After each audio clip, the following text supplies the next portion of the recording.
Hello, last week we looked at some of the channels, the tools, the strategies that we could use to influence policy. Today we're going to zero in on one particular tool that we have, policy briefs. Now, what do we want to achieve with our policy brief? We know that it's a tool for policymakers. So it's important that our policy brief aims at facilitating policy making by presenting the issue, the policy options, and the recommendations that we would like to make to the policy actor we are trying to influence. And we have to bear in mind that the policy brief is a good tool to use to communicate the evidence, our research results that will persuade that policy actor. So what must go into our policy brief? This is not cast in stone, but most policy briefs have certain essential elements. There's the executive summary, there's the background or introduction, there's the methodology, there are the results and conclusions, and then you want to give your implications and recommendations. And finally, policy briefs often contain references and resources that the policy actor can refer to. What goes into the executive statement or the executive summary?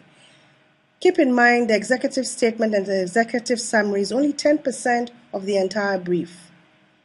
It must contain a quick description of the problem, a statement on the current approach and the need to change whatever policy it is you're trying to influence, and you have to also indicate what recommendations you would like to make so that the policy actor can take action.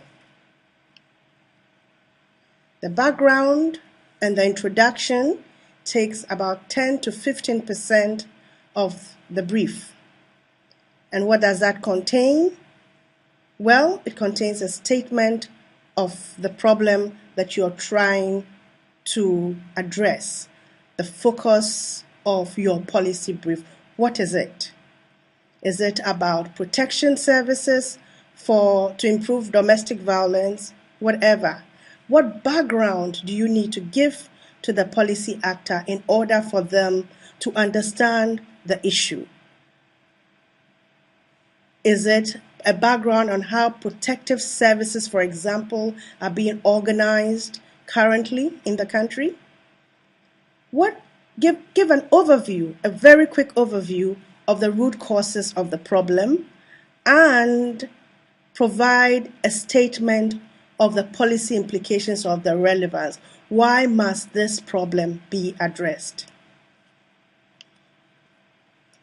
Next comes the methodology. It takes only 5 to 10% of the brief. And remember, it's not your methodology chapter in your research. So the aim is to give the policy actor an idea of how you arrived at the evidence. So all you need is a brief description of the kind of research that you conducted, and in that, make sure that you demonstrate why it is that you decided on that kind of research.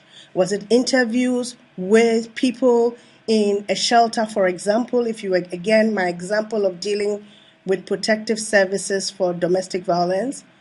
So why did you use that methodology? And it's very, very important for you to establish why that method or approach is valid and reliable.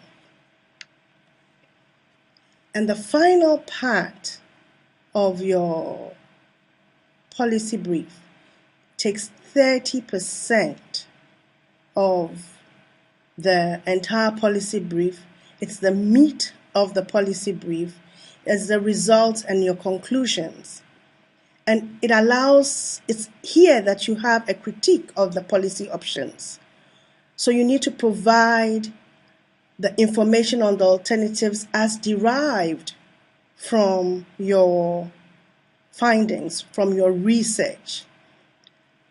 And you must make sure that you provide evidence to support the alternative that you are recommending. Okay?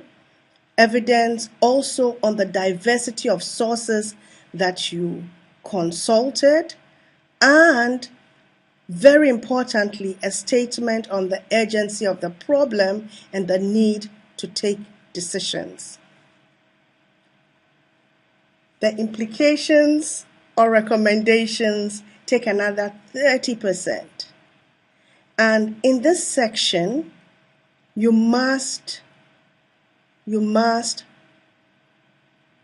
reflect the focus of the issue again. What is it that you are trying to persuade the policy actor on?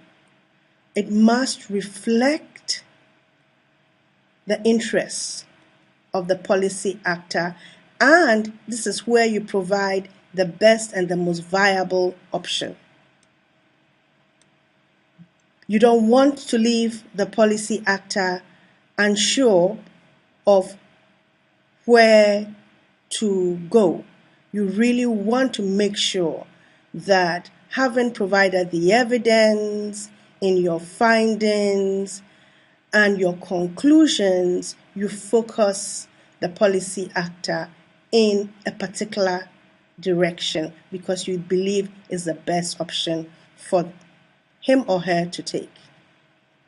And leave them to do a little bit more work on their own by pointing them to useful references, useful contacts, and other resources. And the final part is, of course, where you put your appendices, So there you have it. I hope that when we come to class, we can then practice some of what. It's okay. Let's wrap it up. So I hope that when we come to class, we can now try to put into practice some of these pointers that I've just given you. Good. That was good. Was there any more down here? Oh, I forgot. Because I thought I saw one. It is, but it's okay. No, this is important. So you'll edit that out. I will take that out. So then when you get done with this, then close it again. Yes. So let me do this again, and then yeah. Now, after you've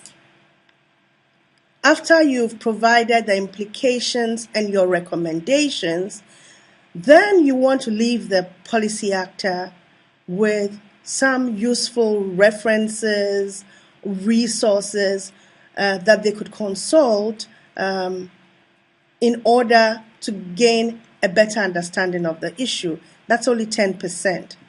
So that would end your policy brief. However, I think you should keep in mind when you're doing your policy brief that quality is important. And so maintain focus on the issue that you're requiring policy attention for. Sometimes we get lost in the arguments. Just make sure that the focus is clear. What is it that this policy is meant to address? And use professional language, not academic language. Because academic language can be very difficult for people who are not in academia to understand. Make sure that the language is free of mechanical errors and avoid technical jargon. Get to the point. What is it you want to say? Shorter, the better. Shorter sentences are easier to understand, so be succinct and to the point.